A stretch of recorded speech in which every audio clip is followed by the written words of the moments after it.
Chapter 1. The Invisible Undercurrents of Choice.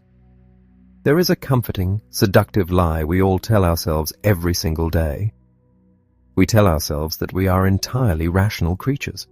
We believe that we are the absolute masters of our own minds, sitting securely in the driver's seat of our lives, navigating the complex roads of adulthood with cold, hard logic. We pride ourselves on our ability to gather data, weigh the pros and cons, and make objective decisions. We build massive spreadsheets, we analyze market trends, we consult experts, and we believe that if we just have enough information, we will always make the right choice. But beneath the calm, predictable surface of our conscious thoughts, there are massive, invisible undercurrents. Silent, powerful psychological forces that possess the ability to pull the smartest, most experienced people on Earth far away from the shores of reason. Consider a man we will call Vikram. Vikram is a veteran structural engineer, a man who has spent 3 decades designing and inspecting bridges and high-rises that can withstand the fiercest monsoon storms and the most violent seismic shifts. He is a man of physics, a man of load-bearing calculations and unforgiving mathematics. You would trust him with your life, and indeed, tens of thousands of people unknowingly do every single day. Late one humid evening, Vikram is conducting the final inspection of a magnificent multi-crore luxury residential tower. The developer of this project is a charismatic, immensely powerful titan of industry who has spent the last year treating Vikram like royalty, praising his genius in public, hosting him at lavish dinners, and making him feel like an indispensable partner. The pressure to sign the final safety certificate is immense. Families are scheduled to move in before Diwali, and any delay will cost the developer unimaginable sums of money and public embarrassment. As Vikram walks through the cavernous underground parking structure, his flashlight catches a shadow on a primary load-bearing pillar. It is a microfracture. To the untrained eye, it looks like a simple scratch in the paint. But Vikram's 30 years of rigorous scientific training scream at him that this is a catastrophic anomaly. The protocol is clear. Halt the project, order an immediate structural excavation, and delay the opening indefinitely. But then, an invisible undercurrent begins to pull at Vikram's mind. He thinks about the furious developer. He feels the crushing weight of the social and financial conflict that will detonate the second he refuses to sign the paper. He thinks about his own pristine reputation for bringing projects in on time. Slowly, without even realizing he is doing it, Vikram's brilliant, analytical mind begins to rationalize the danger away. He tells himself it is merely surface tension. He convinces himself that the concrete is simply settling, a normal byproduct of the rapid construction schedule. He lowers his flashlight, walks up to the developer's makeshift office, and signs the safety certificate. A man who has dedicated his entire life to the pursuit of objective, structural truth completely ignores the facts staring him in the face. Why? Did Vikram suddenly forget 3 decades of engineering physics? Did he suddenly become incompetent? Not at all. In that dark basement, Vikram was swept away by a psychological tide he could not see, a tide composed of social obligation, the fear of conflict, and the profound desire to avoid a devastating loss of status. This is the great paradox of the human mind. We are capable of breathtaking logic and innovation, yet we are simultaneously wired to make decisions that completely defy our own best interests. And it does not just happen in high-stakes professional environments, it happens in the quiet, mundane corners of our everyday lives. Think about someone you probably know, maybe it is you, who is undeniably brilliant in their career. Perhaps she is a ruthless, highly successful CEO who can dismantle a failing corporate strategy in 5 minutes and restructure a business with surgical precision.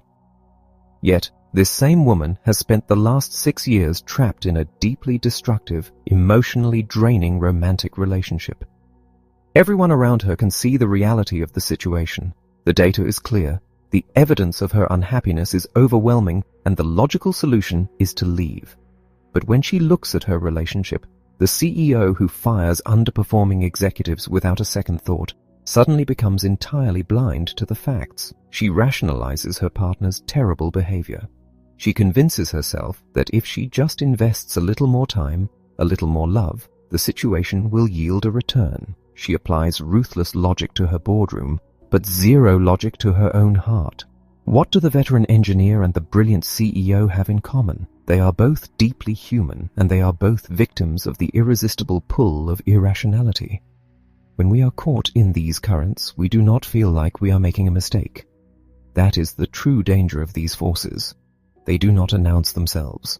When we are being swayed, we feel an absolute ironclad sense of certainty. We feel that we are completely justified in our actions. Our brains are remarkably adept at constructing elaborate, logical-sounding narratives to justify decisions that are born entirely of irrational impulses. We act on emotion, on hidden biases, on unseen pressures, and then we use our intellect to defend those actions as if they were carefully calculated strategies. For a long time, we have treated these moments of irrationality as mere glitches in the system.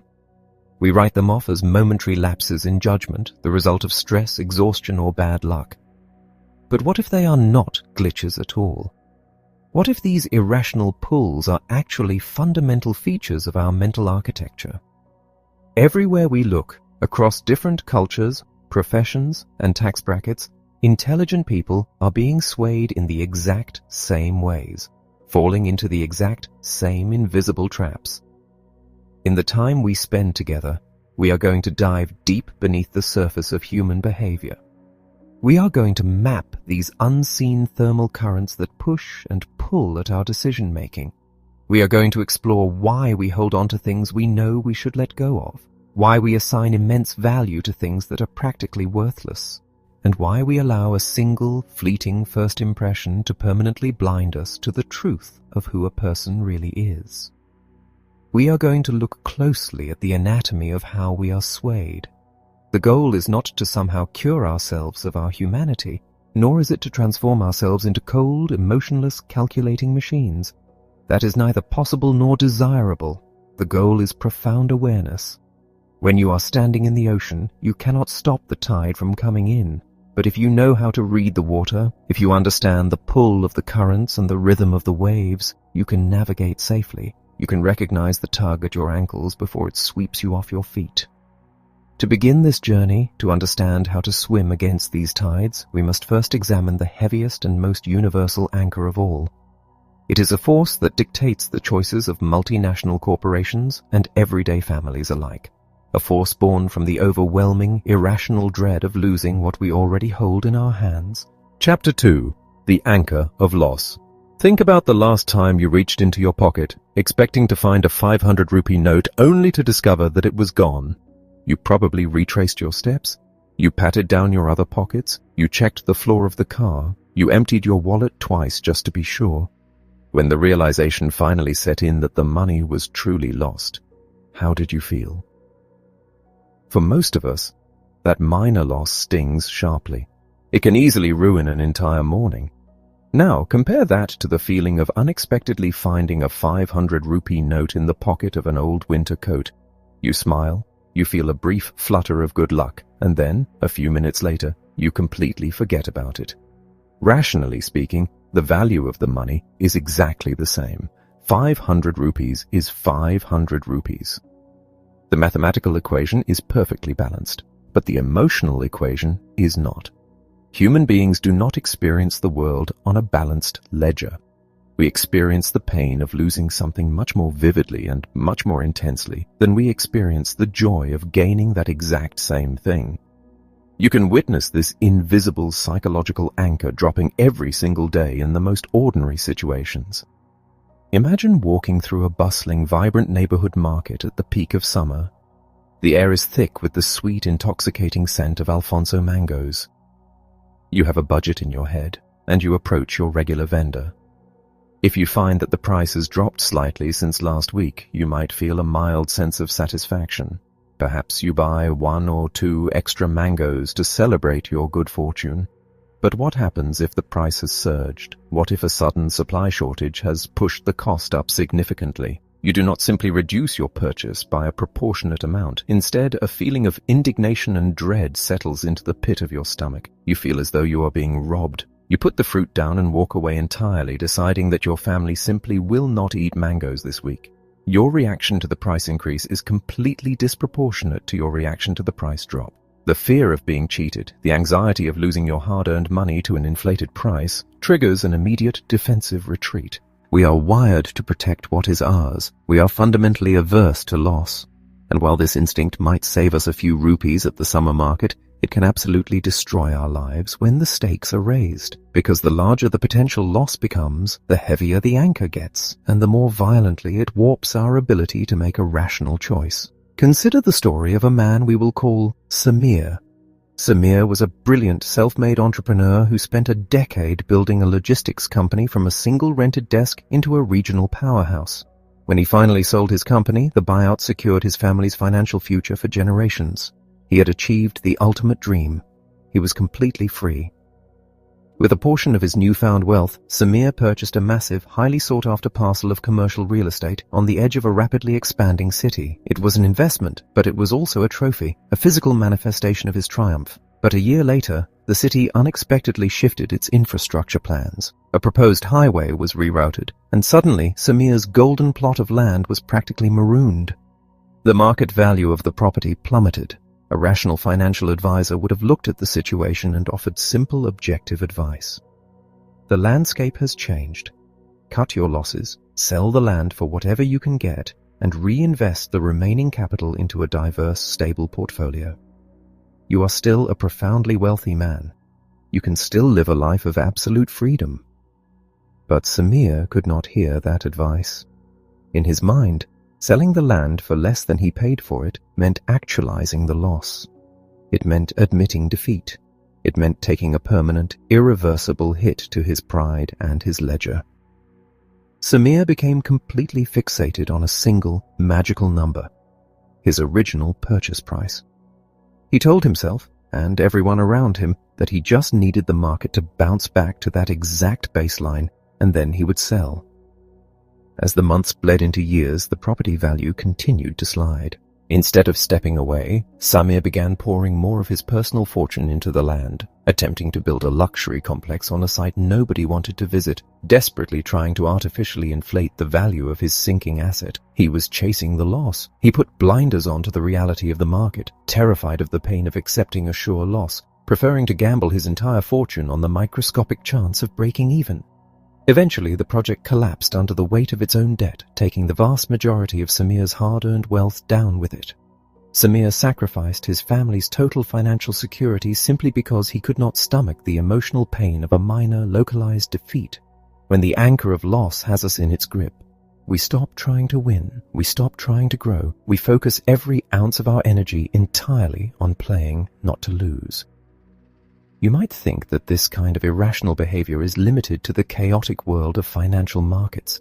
You might assume that when human lives are on the line, when the absolute highest level of professional discipline is required, this emotional vulnerability simply vanishes. But the exact opposite is true. The more there is on the line, the more devastating the potential loss. The easier it is for the smartest among us to make catastrophic decisions.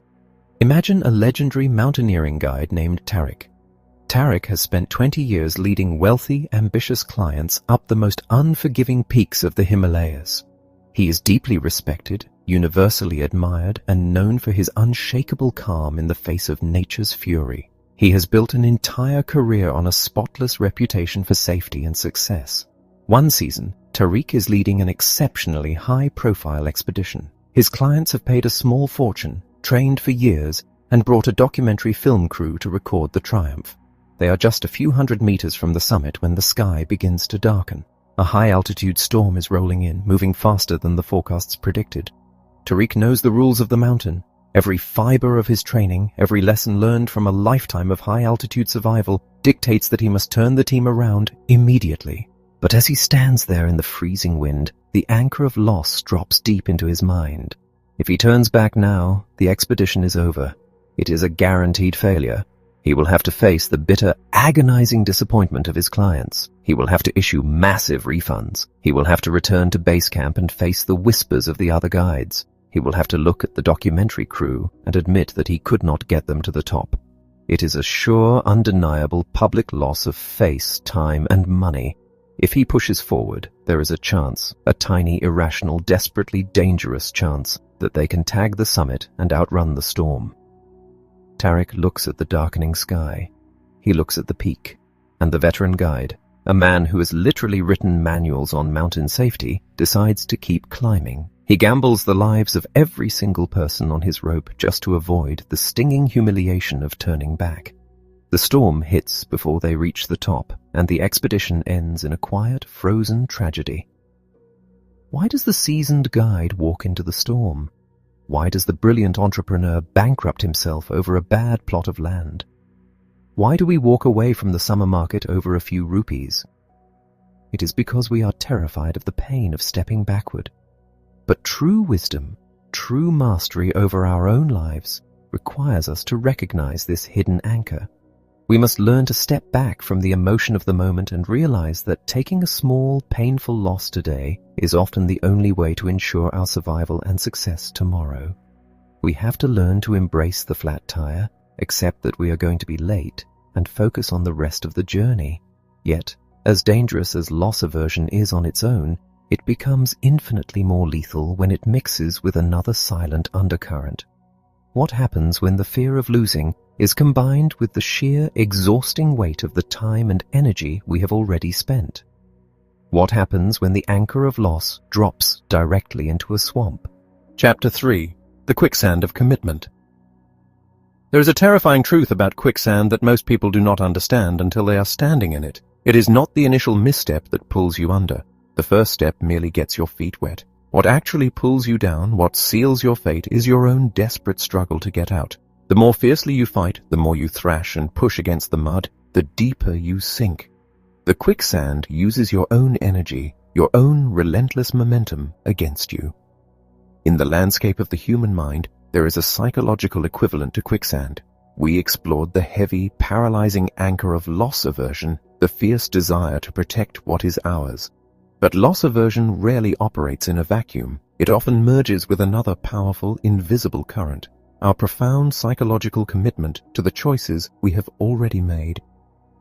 When these two forces combine, when the dread of losing meets a stubborn dedication to a past decision, we find ourselves sinking into a swamp that can swallow businesses, careers, and lifelong dreams. To understand how effortlessly we can be pulled under, imagine that you have been invited to a glamorous charity gala in a lavish Mumbai hotel. The ballroom is sparkling, the mood is festive, and the host steps up to the microphone with a crisp, newly printed 2,000 rupee note in his hand. He announces that he is going to auction this note off to the highest bidder, and all the proceeds will go to a noble cause. There are only two rules for this auction. First, all bids must be made in increments of 100 rupees. Second, and most importantly, while the highest bidder wins the 2,000 rupee note, the runner-up must still pay whatever they bid, but they will receive absolutely nothing in return. At first, the room is filled with wide-eyed optimism. The guests smell an opportunity to get 2,000 rupees for a bargain. The paddles shoot up instantly. 100, 300, 500. The bidding is fast, furious, and fun. This is the innocent phase of the auction. But as the bids cross the 1,000 rupee mark, a sudden collective hard swallow ripples through the room. The crowd realizes that only two bidders are left. Let us say you are one of them, and you have just bid 1,600 rupees. Your rival raises his paddle and bids 1,700. Suddenly, the trap springs shut. You must now choose to either bid 1,800 or suffer a painful, humiliating loss of your 1,600 rupees. Up until this moment, you were playing to win a quick profit, but now your mindset fundamentally shifts. You become entirely focused on not being the sucker who pays good money for absolutely nothing. You are no longer playing to win. You are playing not to lose. Like a runaway train, the auction continues. You bid 1,800, he bids 19. You bid 2,000.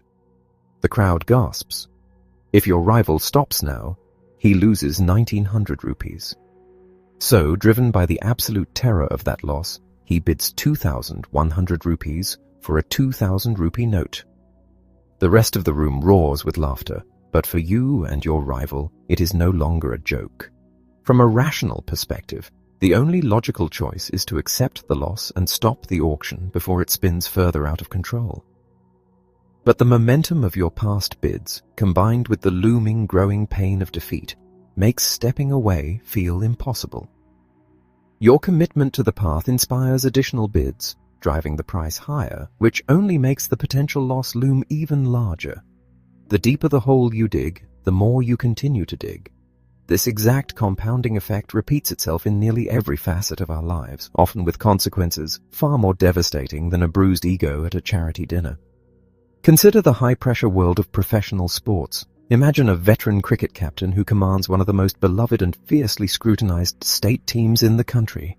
The weight of millions of expectations rests on his shoulders. A single bad decision on the field invites the wrath of commentators, furious fans, and unforgiving newspaper headlines. To cope with this immense pressure, the captain adopts a deeply conservative strategy. He sets defensive fields. He instructs his batsmen to grind out slow, painstaking runs, and he frequently settles for a dull draw rather than risking a humiliating defeat. He is consumed by the fear of failure, and so he builds his entire philosophy around playing not to lose. Then, a younger, fearless captain from a rival team bursts onto the scene. This new leader embraces a wildly aggressive, high-risk, high-reward strategy. His team attacks relentlessly, completely dominating the veteran squad in match after match. You would think that after suffering several crushing defeats, the veteran captain would re-evaluate his defensive model. You would think he would adapt, but he does not. He has used his grind-it-out strategy for so long that he simply cannot let it go. He is so fiercely committed to the road he has always walked that he is entirely blind to new possibilities. His aversion to loss created the bad strategy, and his psychological commitment to that strategy paralyzes him, ensuring his ultimate downfall. But perhaps the most tragic illustration of this quicksand is found in the corridors of absolute power. Imagine a brilliant, deeply empathetic chief minister of a sprawling state. She is a woman who grew up surrounded by grinding poverty, and she has fought her way to the highest office with one singular noble dream: to build a vast, world-class network of free rural hospitals. She is a bulldozer of a leader, using her immense political capital to push through reforms that will save countless lives. She is at the absolute height of her political prowess. But then a minor, seemingly insignificant border dispute erupts with a neighboring state over a tiny, barren strip of municipality. The chief minister casts her first bid in this political auction by sending in a small contingent of state police to secure the area, assuming the weaker rival will immediately back down. This is the early optimistic phase of the conflict. However, the rival digs in. Months pass. The conflict escalates into a massive, highly publicized legal and political war. Soon the chief minister has poured immense state resources, millions of rupees, and endless hours of her time into a fight over a piece of land that holds no real value. She has reached the middle stage of the auction. She can see that this turf war is draining the life out of her administration. In quiet moments with her advisors, she admits her deep anxiety, wondering how they will ever escape the mess. But the very next day, standing before the press, she refuses to retreat.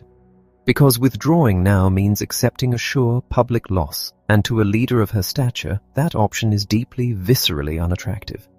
When you combine that fear with her fierce commitment to showing strength, hanging on becomes the only acceptable path, even if the cost of delaying failure is incredibly high. Oddly enough, it is exactly at this critical juncture that the convergence of these two undercurrents brings about a strange, exuberant optimism. When staring a massive potential loss in the face, we hope against hope that everything will magically turn out okay. The chief minister begins to use the language of the runaway auction. She gives fiery speeches about staying the course, proclaiming that they will not grow tired and will never withdraw. She boasts of substantial progress, even as the situation on the ground deteriorates entirely. In the end, she loses the border dispute.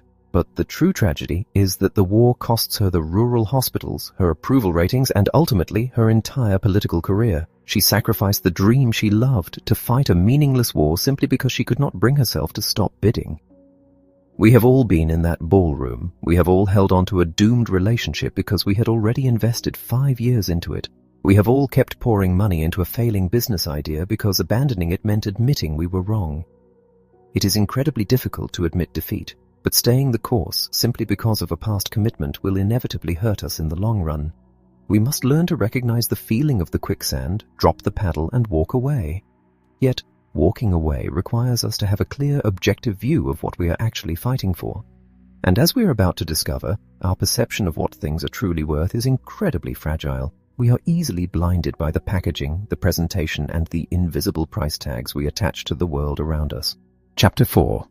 The Illusion of Worth. There is a fascinating, almost magical filter through which we view the entire world. It sits right behind our eyes, invisible and highly active, quietly altering the way we experience everything from the food we eat to the people we hire. We like to believe that we evaluate the world objectively. We assume that if something is beautiful, we will recognize its beauty. If an idea is brilliant, we will instantly see its genius. If a person is exceptionally talented, their talent will shine through regardless of what they are wearing or where they are standing. But human psychology is far more fragile and far more easily manipulated than we care to admit. We possess a powerful inclination to imbue a person or a thing with certain qualities based entirely on our initial perception of their value, rather than on any objective data. Imagine the most celebrated classical musician in the country, a sitar maestro who has dedicated 5 decades to mastering his craft. When he performs at an elite cultural center in South Mumbai, the tickets sell out in minutes, often for thousands of rupees. The audience arrives in fine silk saris and tailored suits, sitting in breathless silence as his fingers dance across the strings. They close their eyes, moved to tears by the divine resonance of his music. They know they are witnessing greatness because the environment, the ticket price, and the prestigious venue have told them so. Now, imagine that same maestro waking up early on a Tuesday morning. He puts on a faded, unremarkable cotton kurta, walks into a bustling, chaotic railway terminal during the peak morning rush, and sits down in a dusty corner near the ticket counters. He pulls out his priceless antique sitar and begins to play the exact same intricate, breathtaking raga that brought the elite audience to tears the night before. What do you think happens? You might want to believe that a crowd would instantly form, that the sheer undeniable genius of the music would stop thousands of busy commuters in their tracks. But that is almost never what happens. Out of the thousands of people rushing past, perhaps a few might slow their pace for a second. A handful might drop a small coin into his case. But the vast majority will not even turn their heads. Why? Is his music suddenly less brilliant? Have the notes changed? No. The music is identical. But the context has changed completely. Because he looks like an ordinary street performer, and because the performance is entirely free, the commuters' minds act as a quick mental shortcut to determine what is worthy of their attention. Without realizing it, the rushing crowds attribute the value they perceive, the dusty corner, the faded clothes, the chaotic environment, to the quality of the performance. Instead of hearing an outstanding concert, their brains simply hear street noise. This phenomenon is what shapes the illusion of worth. When we encounter a new object, person, or situation, the value we automatically assign to it fundamentally changes how we perceive it moving forward. It acts as a set of mental blinders. Once we attribute a certain value to something, it is profoundly difficult to view it in any other light. This invisible filter dictates not only how we appreciate art, but how we navigate our professional lives and evaluate human potential. Consider a young, self-taught software developer living in a modest Tier 3 town. She has no elite university pedigree, no connections, and works out of a small room with an unreliable internet connection. Through sheer brilliance and relentless dedication, she writes a revolutionary piece of code that could save massive tech corporations millions of rupees in server costs. She emails her work to the top executives in Bengaluru and Hyderabad. But her email comes from an unknown address, her resume lacks the shiny logos of prestigious institutions, and she has no expensive PR firm backing her. Her groundbreaking work is perceived as having little value, and so it is immediately dismissed or ignored entirely. Meanwhile, imagine a charismatic, incredibly smooth-talking executive from a globally renowned consulting firm. He arrives at the headquarters of that exact same tech company wearing a bespoke suit, carrying a leather briefcase, and wielding a presentation filled with complex, beautifully designed charts that actually say absolutely nothing of substance. His strategy is deeply flawed, perhaps even nonsensical, yet because he represents a famous firm, because he is wearing a symbol of wealth, and because his consulting fee is astronomical, the board of directors listens with rapt attention. They marvel at his insights. They eagerly adopt his useless strategy. They are completely swept away by the high value they have assigned to his packaging. We pay a heavy price for these mental shortcuts.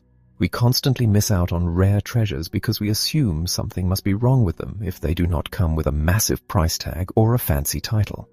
And conversely, we readily accept mediocrity, or even outright fraud, simply because it is presented to us on a silver platter. The power of this illusion is so potent, so deeply wired into our neurology, that it actually possesses the ability to alter our physical reality. If you take a group of ambitious students preparing for a grueling entrance exam and offer them a cognitive enhancement drink, telling them it will drastically boost their focus, their performance will shift based entirely on what they pay for it. If you charge half the students a luxury, premium price for the drink, they will often perform better on their tests. But if you tell the other half of the students that they are getting the exact same drink at a steep, cheap discount, their test scores will actually drop. The liquid inside the bottle is identical. The ingredients have not changed. But the cheap price tag triggers a psychological expectation that the product is inferior, and that expectation physically hinders their performance. The value we attribute to something fundamentally changes the reality we live in. We are constantly judging books by their covers, but we go a step further. We let the cover dictate every single word we read inside. When we get a great deal on something, our positive expectations simply do not kick in as strongly. Whether we are evaluating a potential hire, making a major financial investment, or deciding who to trust in a crisis, our logic is routinely hijacked by the packaging. To break free from this illusion, we must learn to pause. We must train ourselves to separate the shiny wrapper from the substance within. We must ask ourselves the difficult questions. Am I admiring this idea because it is truly brilliant, or because it was presented by someone in a position of authority? Am I dismissing this opportunity because it lacks merit, or simply because it arrived without fanfare? But even if we learn to see past the price tags and the packaging, we face an even more treacherous psychological trap. Because the moment we form our very first impression of another human being, a new, incredibly stubborn kind of cement begins to dry in our minds. Once we slap a label on someone, we become completely blind to anything that proves us wrong. Chapter 5. The blinders of first impressions. We place an immense, almost sacred amount of trust in our own intuition. When we meet someone new, whether it is a potential life partner over a cup of coffee or a prospective employee sitting nervously across a polished desk, we like to believe that we can read them. We look into their eyes, we listen to the cadence of their voice, we measure their handshake, and within minutes, we feel we have captured the essence of who they are. We call it chemistry. We call it a gut feeling. And we are absolutely convinced that this initial instinct is a reliable compass that will guide us to the truth. But this deeply held belief is one of the most dangerous illusions of the human mind. The reality is that the moment we form our very first impression of a person, a heavy, invisible psychological door slams shut, and a powerful undercurrent known as the diagnosis bias takes control of our perception. The diagnosis bias is our overwhelming propensity to label people, ideas, or situations based on our initial, fleeting opinions, followed by a complete inability to reconsider those judgments once they have been made. To understand how permanently this bias blinds us, imagine the sprawling, ultra-competitive corporate campus of a major technology firm in Gurugram. Every year, this company hires hundreds of fresh software engineers. The recruitment team sorts these new hires into two distinct categories on their very first day.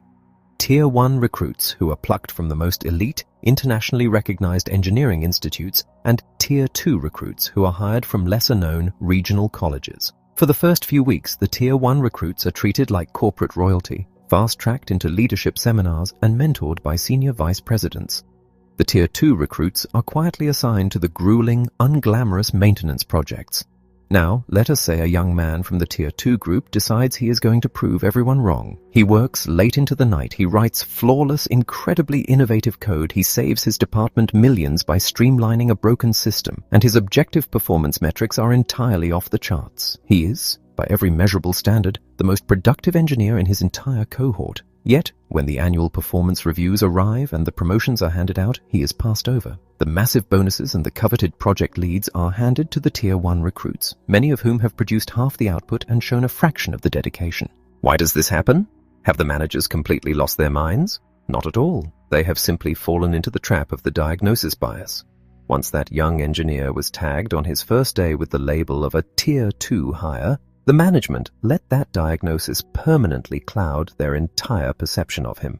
In their minds, he wears an invisible price tag that says subpar. No matter how many brilliant ideas he presents, no matter how hard he works, his objective, real-world performance will never overshadow that initial, arbitrary label. The diagnosis bias causes highly intelligent leaders to completely distort or even willfully ignore glaringly obvious objective data. We are so profoundly vulnerable to this diagnostic sway that even a single seemingly innocent word has the power to permanently alter our reality. Imagine a group of graduate students eagerly awaiting a guest lecture from a visiting professor. Before the professor arrives, the department head hands out a brief biographical summary to the class. What the students do not know is that the summaries are not identical. Half of the class receives a bio describing the professor as a brilliant, industrious, and very warm person. The other half receives the exact same biography, word for word, except the professor is described as a brilliant, industrious, but rather cold person. The professor walks in and delivers a standard 50-minute lecture. He tells the same jokes, uses the same slides, and speaks in the exact same tone of voice to the entire room. Yet, when the students are asked to evaluate him afterward, the results are staggering. The students who read the word warm describe the professor as good-natured, considerate, humorous, and highly engaging. The students who read the word cold describe the exact same man, delivering the exact same lecture, as self-centered, irritable, humorless, and deeply unsociable. A single adjective acts as a pair of tinted glasses. We use these diagnostic labels because our brains are desperate to organize and simplify the chaotic, overwhelming amount of information we encounter every day. We cannot function if we have to deeply analyze every single person we meet, so we use labels as a mental shortcut. But the devastating baggage that comes with this labeling is that it acts as a blinder, preventing us from seeing what is clearly standing right in front of our faces. Once a person is described to us as difficult, we interpret their quietness as arrogance. Once a person is described as a genius, we interpret their confusing ramblings as profound wisdom. Nowhere is this invisible trap more destructive than in the ritual we all endure to build our careers. The standard job interview. If you really think about it, the traditional unstructured job interview is essentially a high-stakes corporate first date. The manager sits across from the applicant without a clear format, hoping to simply let the conversation flow to see if there is a connection. The manager feels a strong, almost arrogant certainty that their intuition will allow them to see the true nature of the applicant in just 30 minutes.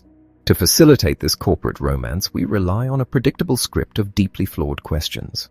We ask candidates, "Where do you see yourself in 5 years?" Or, "What do you consider your greatest weakness?" We ask these questions hoping for a moment of profound psychological insight. But what do we actually get? We get a heavily rehearsed, pre-packaged theatrical performance.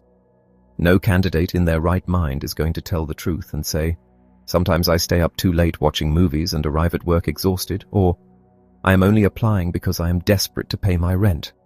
Instead, they offer artificial, nice-sounding answers like, "I just care too much," or "I tend to work too hard."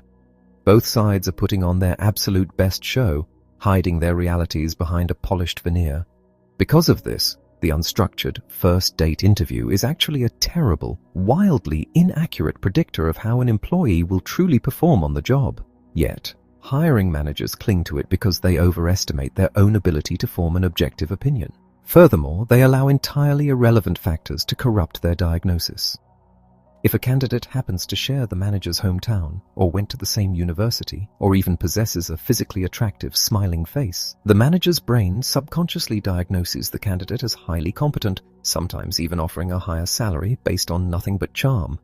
We base the image of the ideal candidate on ourselves, naturally assuming that someone who is similar to us will be a perfect fit, completely ignoring the hard skills required for the role. This exact same willful blindness infects our personal lives, especially when we are intoxicated by the early stages of a new romance. Think about 2 university students who have just started dating. They are swept up in the thrill of the honeymoon phase. If you ask them about their future, they will glow with optimism, confidently predicting that they will be together forever. However, if you secretly ask their parents or their closest friends how long the relationship will last, the outsiders will often offer a much darker and much more accurate prediction. The fascinating part is not that young lovers are optimistic, it is that they are entirely aware of the cracks in their foundation. If you ask the infatuated couple to list the problems in their relationship, they will accurately identify their fights, their jealousies, and their conflicting values. They possess all the objective data, but when they make predictions about their future, they simply ignore the warning signs because those facts contradict the diagnosis they desperately want to believe, that they are soulmates. Whether we are buying a new house, hiring a financial director, or falling in love, we fall into the exact same traps. We ignore objective data that contradicts our initial desires. We focus heavily on entirely irrelevant information like packaging and charm, and we wildly overestimate our own ability to predict the future. To escape the blinders of first impressions, we have to recognize that our gut feelings are often just poorly disguised biases. We have to stop asking people to predict the future or reconstruct the past. Instead, we must tie ourselves to the mast of objectivity. We must build structures that force us to look only at verifiable facts, specific past behaviors, and measurable skills. We must accept that a 30-minute conversation is never enough to know the true depth of a human being. But what happens when the labels we place on others actually begin to alter their physical reality? What happens when a person who is diagnosed as incompetent slowly begins to lose their skills, or when someone diagnosed as brilliant magically becomes smarter? Chapter 6. The Echo Chamber of Expectations. We like to imagine that our personalities are forged in solid iron. We believe that who we are, our intelligence, our charm, our competence, and our character is fixed and immutable, existing entirely independently of the people around us. If you are a confident person, you assume you will carry that confidence into any room. If you are a talented leader, you expect that talent to shine regardless of who you are leading. But the human psyche is not made of iron, it is made of water. We constantly, subconsciously shift our shape to perfectly fill the specific container of expectations that other people build around us. To understand how easily we are molded by the world, we must first look at how desperate we are to categorize it. When we encounter complex, messy human behavior, our minds crave a neat, clinical label. Imagine a vibrant, deeply curious 8-year-old boy named Kabir. Kabir has an endless supply of physical energy. He asks a million questions, he fidgets when he is bored, and he prefers climbing trees to sitting silently at a wooden desk for 6 hours a day. He is simply a spirited child. But one year, Kabir is placed in the classroom of a deeply exhausted, overworked teacher who cannot manage his energy. Seeking a quick solution to restore order, the school brings in a counselor who conducts a rushed 20-minute observation. Wanting to provide a definitive answer, the counselor assigns Kabir a clinical-sounding behavioral label, categorizing him as having a hyperactive disorder. The moment that label is written on his permanent file, a powerful, invisible trap springs shut. The label is entirely arbitrary, based on a subjective, fleeting impression rather than hard, objective science. Yet, once the diagnosis is made, an immense psychological pressure forces everyone in Kabir's life to make his behavior fit the label. When Kabir laughs a little too loudly in the hallway, it is no longer seen as childhood joy, it is recorded as a symptom. When he daydreams out the window, he is not being imaginative, he is exhibiting distractibility. The adults in his life put on diagnostic blinders, ignoring all the moments he is calm and focused and hyperfixating on any action that confirms their preconceived label. But the true tragedy does not lie merely in how the adults perceive Kabir. The most devastating consequence of diagnosis is what it does to the person being diagnosed. Kabir looks around and sees that his teachers, his parents, and his peers all expect him to be out of control. He senses the frustration and the fragile way they handle him. So, without consciously deciding to do it, Kabir begins to act out the label. He becomes disruptive. He stops trying to sit still. He fits himself perfectly into the mold created by the diagnosis, tangling his true, bright personality with the disorder he has been assigned. The diagnosis becomes a self-fulfilling prophecy, a permanent echo chamber. This mirroring of expectations is so absolute that it governs even the most disciplined adults in the highest stakes environments. Imagine a highly rigorous 6-month corporate leadership boot camp designed to groom the next generation of executives for a massive multinational firm. On the first day, the lead trainers are handed confidential files detailing the psychological profiles and executive potential scores of the 50 candidates. The trainers are told which candidates possess high potential and which are merely standard. What the trainers do not know is that the files are completely fabricated. The scores have been assigned entirely at random. The candidate marked as a once-in-a-generation genius is no more talented than the candidate marked as utterly average. Yet, when the 6-month program concludes, the candidates face a grueling, highly objective, standardized examination of their strategic knowledge and practical skills. The results are staggering. The individuals who were randomly labeled as having high potential perform significantly better, outscoring their standard peers by massive margins. How is this possible? The trainers unknowingly projected their expectations onto the high potential group, treating them with more respect, offering them subtle encouragement, and challenging them to think deeper. The trainees, in turn, unconsciously absorbed that immense belief and took on the positive traits assigned to them. Simply being labeled as a brilliant leader translated directly into actual, measurable, improved ability. This silent, continuous exchange of expectations happens in almost every conversation we have. It is a hidden dance where we constantly sway and are swayed by the unspoken beliefs of others. Consider a fascinating scenario involving blind, audio-only phone conversations between men and women who have never met. Before the call, the men are handed a brief biography of their female partner, along with a photograph. Secretly, the photographs are completely fake. Half of the men are shown a picture of a stunningly glamorous woman, while the other half are shown a picture of someone very plain and ordinary. When the men pick up the phone, they believe they know exactly who they are talking to. The men who think they are speaking to a beautiful woman naturally expect her to be sociable, graceful, and funny. Because of this expectation, they unknowingly adjust their own behavior. They speak with more warmth, they listen more actively, and they are deeply engaged in the interaction. Now, look at the women on the other end of the line. They have no idea about the fake photographs. They are just trying to have a normal conversation.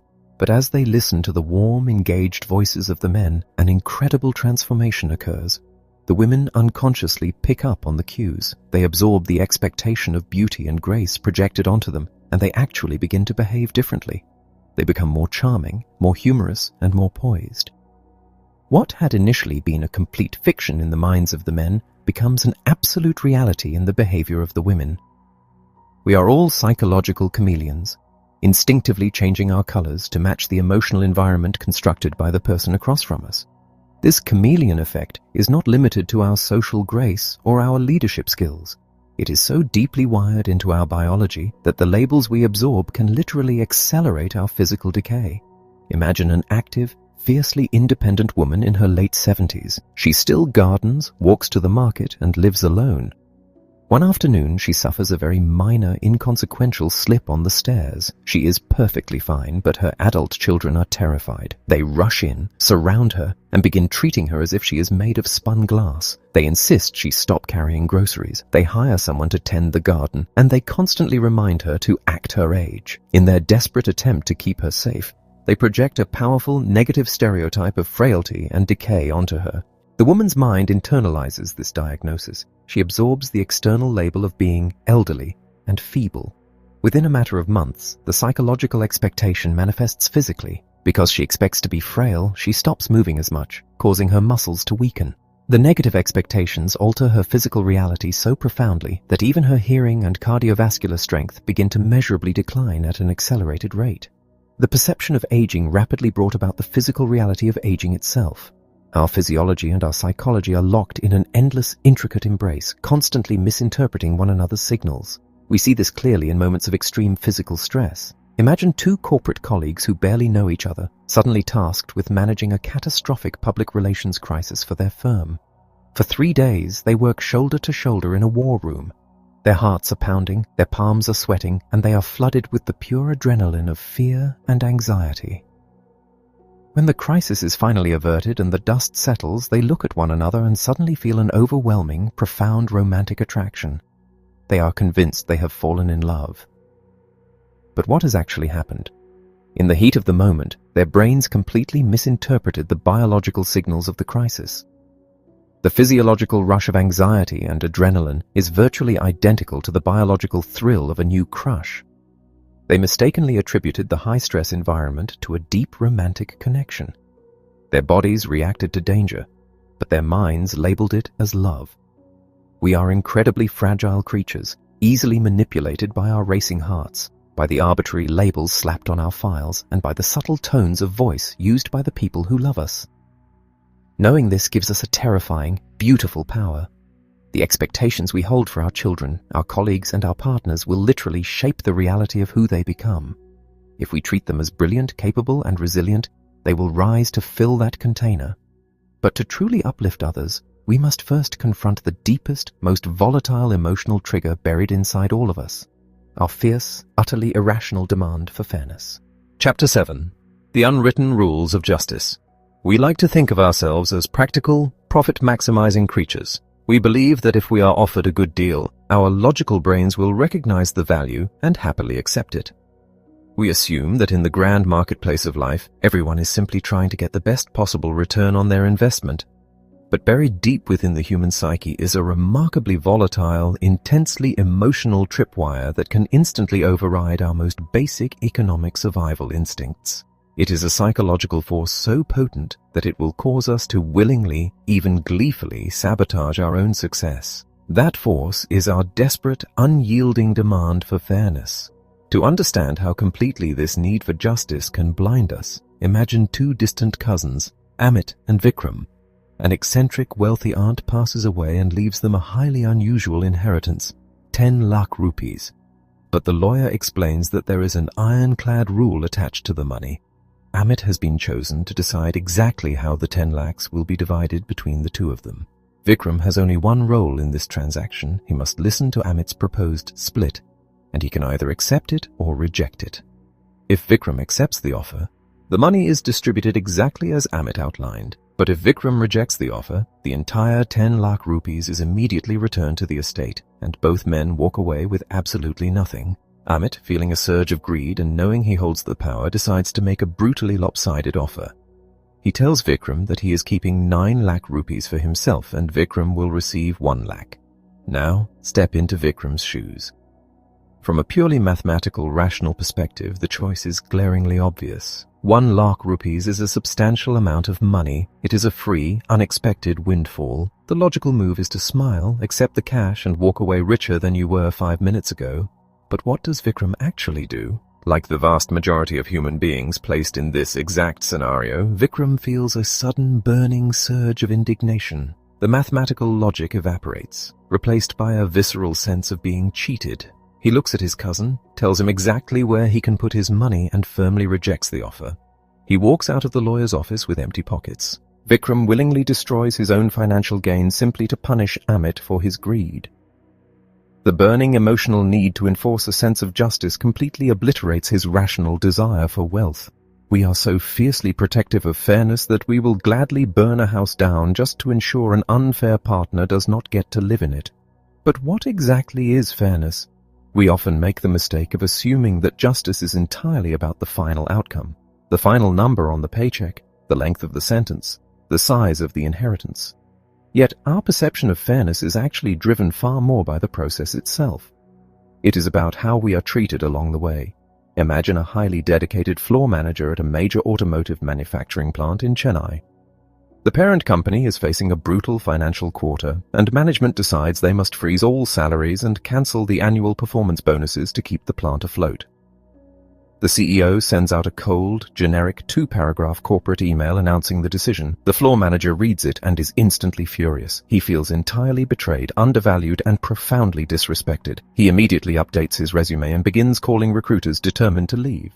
Now imagine a slightly different scenario at a rival manufacturing plant down the road. The exact same financial crisis occurs, and the exact same financial sacrifice is required. But this time, the CEO travels to the plant floor. She calls a town hall meeting in the cafeteria, looks her managers in the eye, and spends an hour walking them through the agonizing math that led to the decision. She listens to their frustrations, answers their questions, and validates their anger. The financial outcome is identical. Both managers have lost their bonuses. But the second manager stays fiercely loyal to the company. The economic loss was the same, but the process was entirely different. When human beings are denied a voice, we perceive the entire experience as a profound injustice. We see this truth operating in the most extreme circumstances imaginable.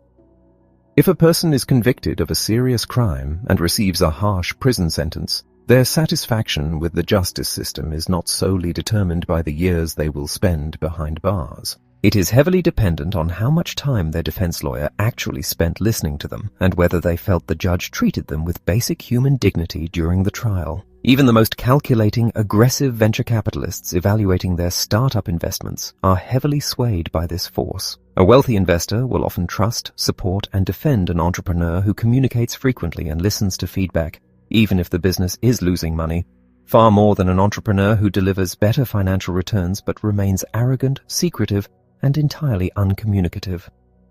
We care just as much about the respect we are shown in the process as we do about the final margin. The trap of fairness becomes even more treacherous when we realize that the rules are not written in stone. What feels completely fair, natural, and just to one person might be viewed as a deeply offensive moral crime by another simply based on the culture in which they were raised. Imagine a massively popular television game show where a contestant sits in a spotlight and can win crores of rupees by answering a sequence of trivia questions. If the contestant gets stuck, they have a lifeline. They can poll the live studio audience for the correct answer. In a fast-paced, highly individualistic city where personal ambition is celebrated, the audience loves a rags-to-riches story. They will eagerly and accurately vote for the correct answer, thrilled to play a small part in helping a stranger become incredibly wealthy. But now, imagine taking that exact same television show and placing it in a tight-knit, historically communal agricultural society. Imagine a culture where for centuries, entire villages have survived only by relying on a principle of absolute joint responsibility, sharing harvests, sharing burdens, and viewing the community as a single organism. In this culture, wealth is a collective resource. The idea of one single individual suddenly elevating themselves to massive, disproportionate wealth without laboring alongside their neighbors is deeply unsettling. It feels inherently dangerous and profoundly unjust. So, when the contestant in this communal society asks the audience for help to win the jackpot, a fascinating phenomenon occurs. The audience deliberately, almost unanimously, votes for the wrong answer. They actively sabotage the contestant. They are not ignorant of the trivia, they are enforcing their own cultural definition of justice. They fundamentally believe that preventing one person from becoming unfairly rich at the expense of communal harmony is the morally right thing to do. And if we travel further to the deepest, most remote forest communities where isolated tribes live entirely by foraging off the land, the concept of fairness shifts entirely again. In a society where daily survival depends purely on what the forest provides, finding a large bounty of food is viewed simply as a stroke of immense, unpredictable luck, not a matter of moral entitlement. If we ran our inheritance experiment with these tribesmen, and one person offered their partner a mere 10 or 15% of a windfall, the partner would joyfully accept it without a single second thought. To them, any portion of a lucky find is a beautiful gift. The concept of punishing the other person by rejecting the money just because the split was mathematically uneven would seem entirely baffling and utterly irrational. Fairness is an invisible, highly subjective, and deeply emotional tripwire. As leaders, as partners, and as negotiators, we constantly stumble over it because we mistakenly assume that if our math is correct, the other person should be satisfied. We assume that a logical, financially sound offer speaks for itself. But a logical offer is never enough. We must nurture the human relationship. We must sit down, communicate our reasoning, and genuinely listen to the other side. Because if a person feels disrespected, or if they feel the process violates their cultural code of justice, they will gladly walk away from a fortune just to teach you a lesson. But what happens when we try to bypass these complex, messy human emotions entirely? What happens when we try to motivate people not with respect or shared values, but by simply throwing hard cash at them? As we are about to discover, the very financial incentives we use to drive success can sometimes trigger a catastrophic collapse of our moral compass. Chapter 8. The Hidden Cost of the Carrot. There is a fundamental law of business, parenting, and management that we are taught from the very beginning. If you want someone to do something difficult, unpleasant, or time-consuming, you must offer them a carrot. We believe with absolute certainty that financial compensation is the ultimate motivator. The logic of traditional economics dictates that humans are rational profit calculators, and therefore offering a monetary reward will always increase a person's willingness to perform a task. We assume that any amount of money, no matter how small, is inherently better than no money at all. But human psychology does not operate on a simple ledger. When we look closely at how our brains actually process rewards, we discover a terrifying paradox. Throwing money at a problem can actively destroy the very motivation we are trying to build. Imagine a breathtaking, pristine coastal village in the south, a place where generations of families have lived off the sea and the beauty of the untouched beaches. Several hundred kilometers inland, the state is suffering from a catastrophic, multi-year drought. Millions of people are desperate for clean drinking water. The government engineers devise a solution. They must build a massive, incredibly noisy, visually abrasive desalination plant right on the edge of this pristine coastal village. A team of officials arrives in the village and holds a meeting under the banyan trees. They look the village elders in the eye and make an impassioned plea. They explain that hosting this industrial monstrosity will ruin their quiet beach, but it will save the lives of millions of their fellow citizens. They appeal to the villagers' highest moral calling, their sense of civic duty, and their profound compassion for their neighbors. Moved by this powerful altruistic purpose, a majority of the villagers nod in solemn agreement. They are willing to make a painful sacrifice for the greater good. But then, a well-meaning but misguided financial minister decides to sweeten the deal. He steps up to the microphone and announces that, to show their gratitude, the government will pay every single resident of the village a monthly cash stipend of 2,000 rupees to host the plant. According to every rule of traditional economics, this financial incentive should make the bitter pill easier to swallow. Support for the plant should skyrocket. Instead, the exact opposite happens. The moment the cash is offered, the percentage of villagers willing to accept the plant collapses by more than half. The community is suddenly outraged. Why? Because the introduction of the money fundamentally altered the psychological landscape. When they were asked to do it for free, they were heroes making a noble sacrifice. But the moment a price tag was attached, the sacrifice was transformed into a cheap, insulting commercial transaction. In their minds, the choice was no longer about saving lives. It was about whether their beautiful ancestral home was worth a paltry 2,000 rupees a month. To understand why this happens, we have to look deep inside the architecture of the human brain. We operate on two completely distinct, incredibly powerful motivational engines. The first is our altruistic engine. This is the neural pathway that governs our social bonds, our desire to help others, our moral compass, and our capacity for empathy. It takes very little fuel to start this engine. All we need is the genuine belief that our actions are making a positive impact on the world or helping someone in need. The second engine is our primal pleasure center. This is the thrill-seeking, self-interested part of our brain. It is the exact same neural region that explodes with activity when a gambler hits the jackpot, or when an addict consumes a powerful narcotic like cocaine. A monetary reward acts directly on this pleasure center, providing a biological rush of pure, intoxicating excitement. The critical, devastating discovery is that these two engines cannot operate at the same time. They are entirely mutually exclusive.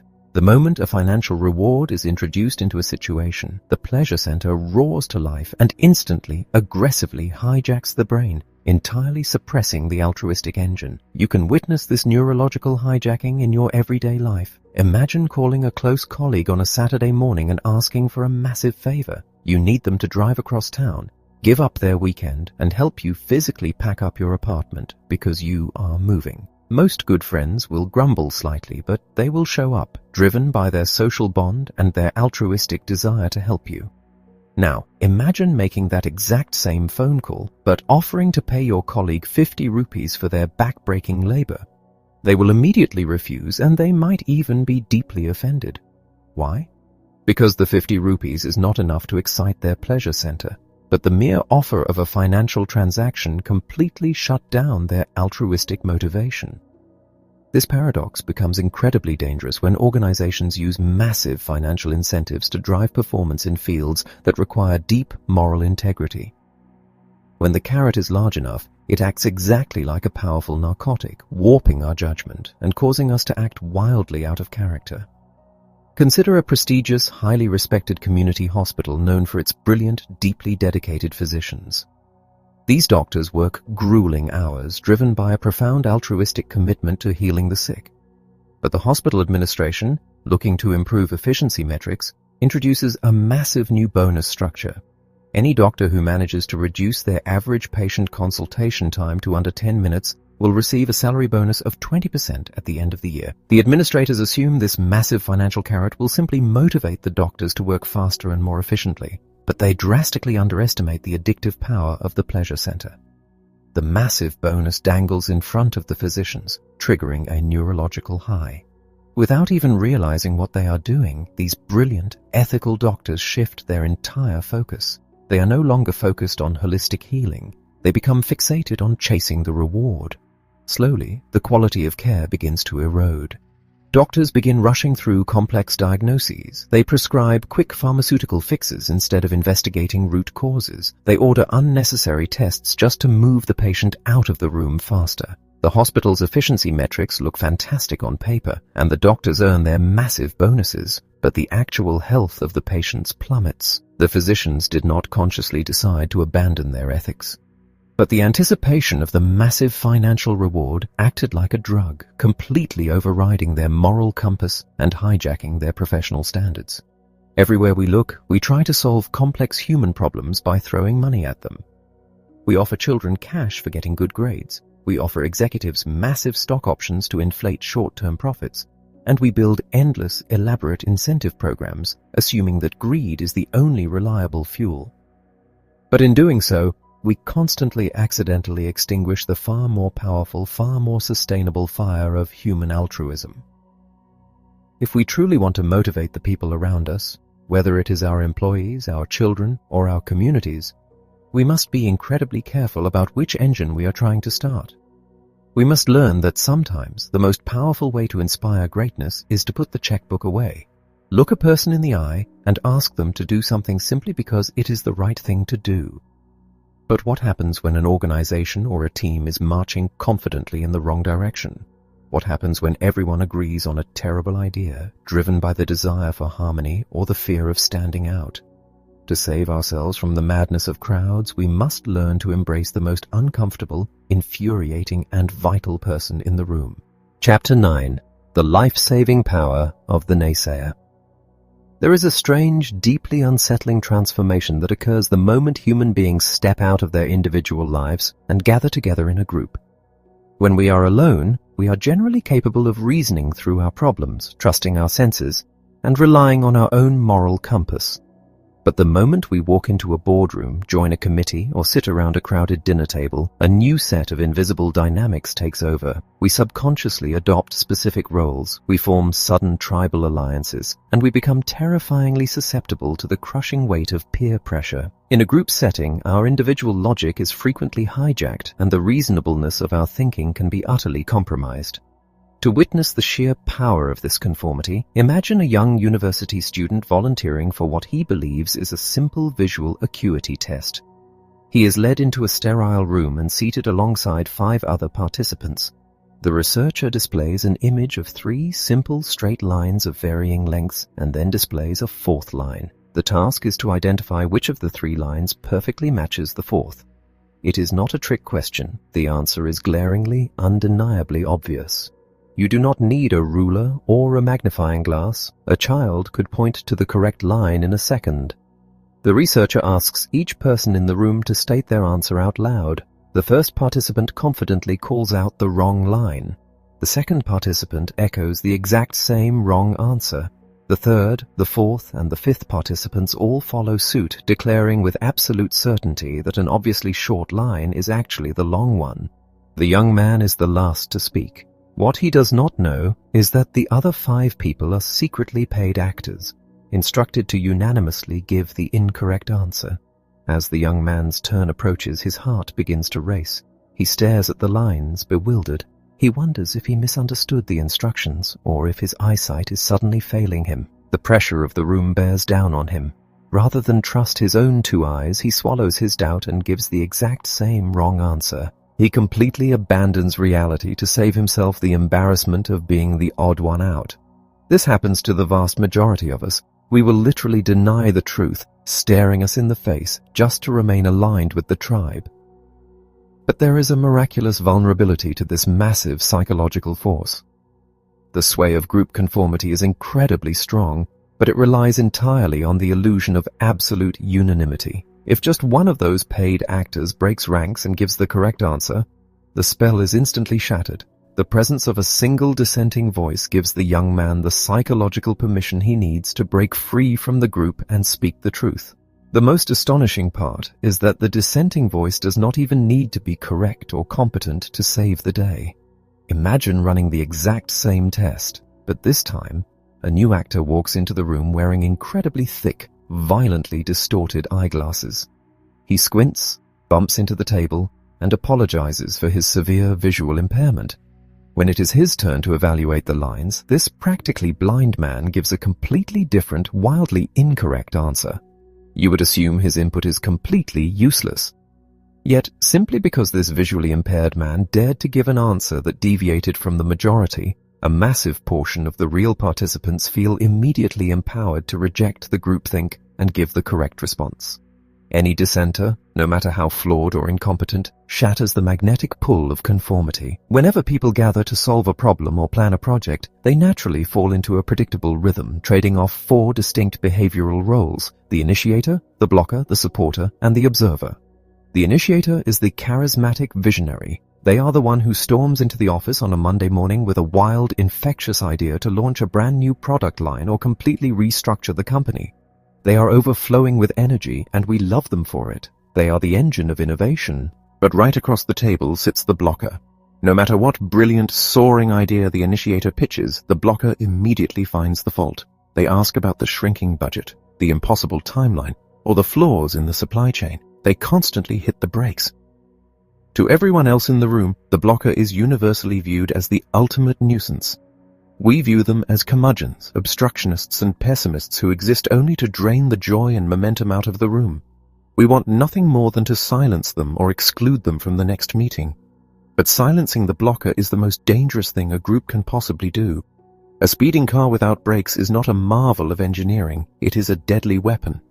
The blocker serves an absolutely vital function by forcing the group to pause, reevaluate, and look at the terrifying realities they are trying to ignore. Even when the blocker's specific argument is wrong, their mere presence introduces a different perspective into the debate, forcing the visionary to build a stronger, more resilient plan. When we systematically silence our blockers, we invite catastrophe. Imagine a legendary cardiac surgeon operating in a premier hospital in Delhi. He is universally revered, treated by his staff as an absolute, infallible god. During a highly complex bypass surgery, the surgeon is moving rapidly, fueled by adrenaline and decades of success. However, in his rush, he begins to make a subtle, lethal error in his surgical preparation. Standing across the operating table is a highly trained but junior surgical nurse. She spots the error immediately. Every instinct in her body screams that a tragedy is about to unfold. She opens her mouth to speak, but she hesitates. The surgeon is an intimidating, domineering figure who does not tolerate being questioned by subordinates. When she finally manages a timid warning, the surgeon rebuffs her with a sharp, irritated wave of his hand. The nurse goes silent, thoroughly crushed by his authority. Without the voice of the blocker, the deadly sequence of events is allowed to run its course, and the patient is lost. For decades, we blamed these kinds of high-stakes tragedies on technical failures or bad luck. But when experts analyzed the cockpit recordings of catastrophic plane crashes or the surgical transcripts of medical disasters, they discovered that the vast majority were caused by toxic group dynamics. The disasters occurred because the leader was treated as a god, and the subordinates were too terrified to voice their dissent. To survive the madness of the group, we have to completely re-engineer the way we communicate. In the most advanced high-stakes professions in the world today, leaders are no longer allowed to operate in silent, unquestioned authority. They are trained to constantly think out loud. By narrating their thought process and their strategy in real time, the leader actively invites their team to spot the flaws. Simultaneously, the junior members of the team are not just encouraged to speak up, they are rigorously trained in a protocol of mandatory dissent. They are taught to state the objective facts without emotion, directly challenge the leader by name, and, if the leader is about to make a fatal error, step in and take evasive action.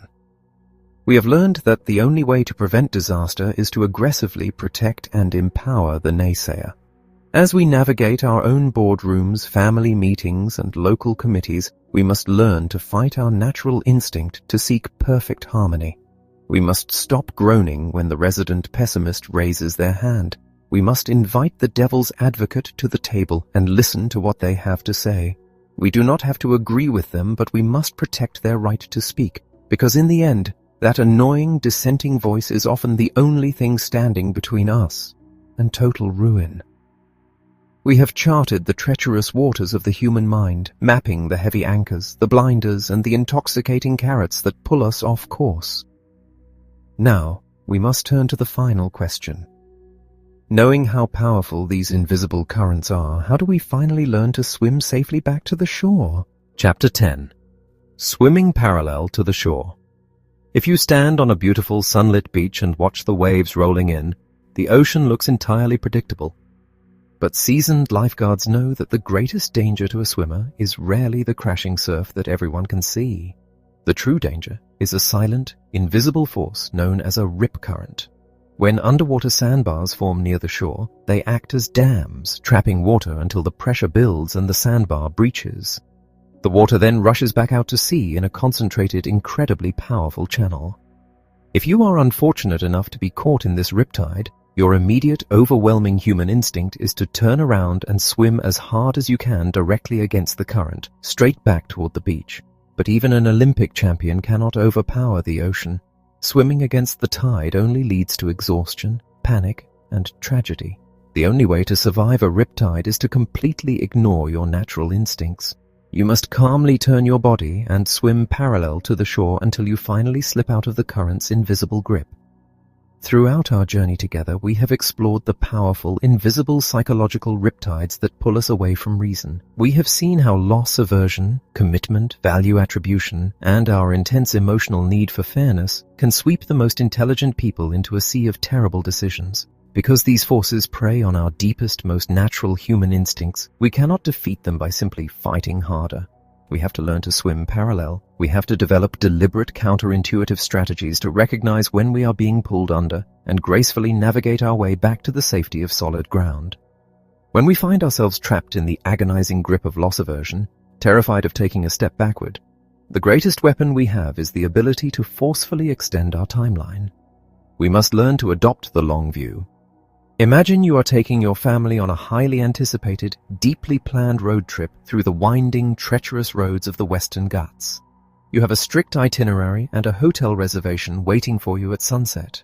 Halfway up the mountain, you hit a sharp rock and your tire blows out. You spend an hour on the side of the dusty road, sweating and frustrated, changing the tire. When you finally get back behind the wheel, the anchor of loss drops into your mind. You feel an overwhelming, irrational urge to make up for the lost hour. You are tempted to press the accelerator to the floor, to take blind corners at dangerous speeds, and to risk the lives of your family simply to erase a temporary setback. But adopting the long view means taking a deep breath and accepting the flat tire for exactly what it is: a minor, localized delay. It means recognizing that in the grand scheme of a 10-day vacation, arriving at the hotel 2 hours late is entirely meaningless. The frantic, desperate urge to instantly correct a short-term loss is precisely what causes us to crash. Whether you are managing a massive financial portfolio that has taken a sudden dip or navigating a temporary career setback, you must resist the urge to violently rearrange your life to recover the lost ground instantly. You must accept that you are running behind schedule, keep your eyes focused entirely on the distant horizon, and simply continue the journey. But what happens when that loss aversion merges with the heavy, paralyzing weight of past commitments? How do we escape the quicksand when we have already poured years of our lives and millions of rupees into a failing project or a doomed relationship? To break the spell of commitment, we have to borrow a philosophy from Zen Buddhism and actively practice letting go of the past. Imagine two brilliant founders of a technology startup in Bengaluru. They have spent 5 exhausting years building a highly specific, complicated hardware product. It was their first big idea, their absolute pride and joy. But the market has completely shifted and software has rendered their hardware entirely obsolete. The company is bleeding capital and the founders are miserable. Yet, they cannot bring themselves to shut the hardware division down because doing so feels like invalidating the last 5 years of their lives. To break this paralyzing commitment, they must perform a radical mental exercise. They must sit in their office, look at each other, and ask a simple, brutal question. If the board of directors fired us today and brought in completely new, objective leadership who had zero emotional attachment to this company's history, what is the very first thing those new leaders would do? The answer is immediate and obvious. The new leaders would kill the hardware product immediately and pivot entirely to software. The founders must then realize that the only logical path forward is to mentally fire themselves, walk out the door, walk back in as the new leadership, and ruthlessly do the exact same thing. We must learn to view our own lives with the cold, clear eyes of an outsider, refusing to let the ghosts of our past investments dictate our future. Escaping the illusion of value attribution requires a different kind of mental discipline. It requires an active, constant state of mindfulness.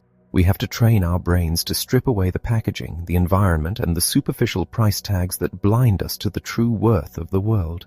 Imagine wandering through a chaotic, dusty scrap market and spotting an intricately carved, heavy brass lamp sitting in a pile of discarded metal. Your immediate instinct, driven by the environment, is to assume it is worthless junk. But to overcome this bias, you must forcefully lift the object out of its context in your mind. You must ask yourself, if I saw this exact same brass lamp sitting on a velvet pedestal in an exclusive high-end antique boutique in South Mumbai with a massive price tag attached, how would my perception of it shift?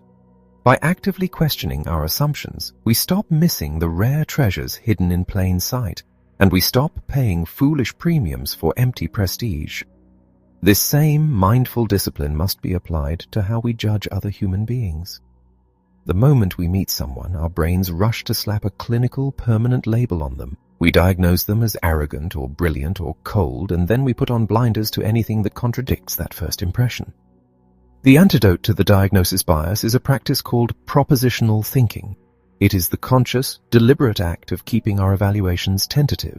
It means creating a mandatory, internal waiting period before we finalize our judgment of a new colleague or a new partner. When a person behaves in a way that seems abrasive, we must hold that information as a mere proposition, a temporary hypothesis, rather than an absolute fact. We must force ourselves to remain comfortable with complex, contradictory information, giving people the time and the grace to reveal the full, messy truth of who they are. Finally, we must recognize that we do not navigate these waters alone.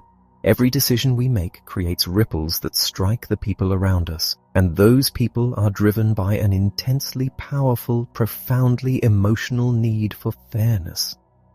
If we try to manage our families or our businesses using only cold, calculated logic, we will constantly trigger explosions of resentment. When we have to make difficult choices that affect others, the objective outcome is never enough to ensure peace. We must elevate the process.